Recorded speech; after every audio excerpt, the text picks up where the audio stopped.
Ah, the Amazon rainforest, a lush, vibrant paradise teeming with life. Or, as our main character would call it, the jungle of bad luck.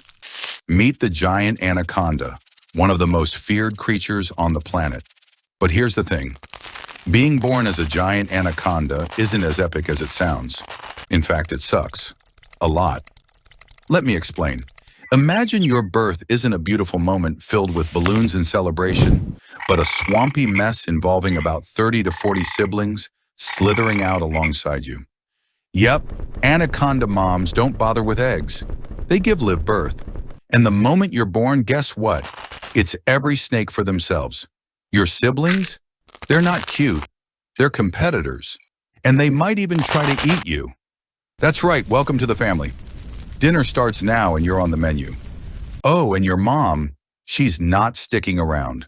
She drops you all off in the swamp like an Uber driver at the wrong address and slithers away without even saying goodbye. You're only a few minutes old and survival mode kicks in fast. Why? Because everything bigger than you, and let's face it, that's almost everything, wants to eat you. Birds, jaguars, caimans, even those cute little otters are gunning for you. Yes, otters. They may look adorable, but they're like the mafia of the Amazon. As a baby anaconda, your best defense is hiding. But have you ever tried to hide in a swamp? It's like playing hide and seek when you're wearing a neon sign that says free snack. You're supposed to be this epic predator, but as a baby, you're about as stealthy as a toddler with pots and pans. Hunting?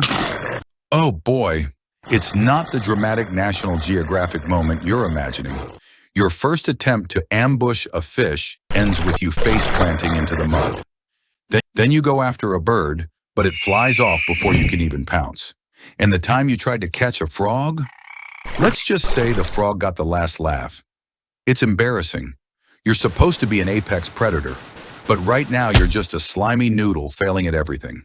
Fast forward a few months and you've managed to not die. A huge accomplishment, by the way. Now you're bigger, which should make life easier, right? Wrong. Being bigger just means you're clumsier. As a young anaconda, you're still figuring out how to move without knocking over half the jungle. Every step or slither is a potential disaster. You scare off prey just by existing, and your ambushes are about as effective as a surprise party with confetti cannons.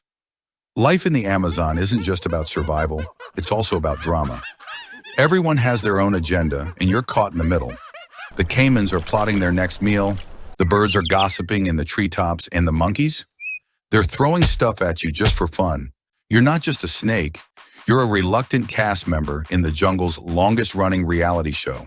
And spoiler alert, you're not the main character. If you've survived long enough to become an adult, congratulations. Now it's time for mating season, a romantic-sounding event that's anything but. Picture this, dozens of male anacondas all competing for one female, tangled up in what looks like a scaly wrestling match. You'd think being a giant snake would make this process dignified, but nope, it's a writhing, chaotic mess. And if you're not the biggest, strongest snake in the pile, you're basically a third wheel. Once you've mastered hunting, you finally get to eat a big meal. And when I say big, I mean big. Giant anacondas can eat capybaras, deer, and even caimans. But here's the catch. After eating something that huge, you're out of commission for weeks. Imagine going to an all-you-can-eat buffet and then not being able to move for a month. That's your life now. You're bloated, immobile, and vulnerable to predators. It's the ultimate food coma, except it could literally kill you. Even as a full-grown anaconda, life doesn't get much easier. Sure, you're huge, but the jungle is relentless. Floods, droughts, and human activity all make survival a constant struggle. And then there are the tourists. Oh, the tourists.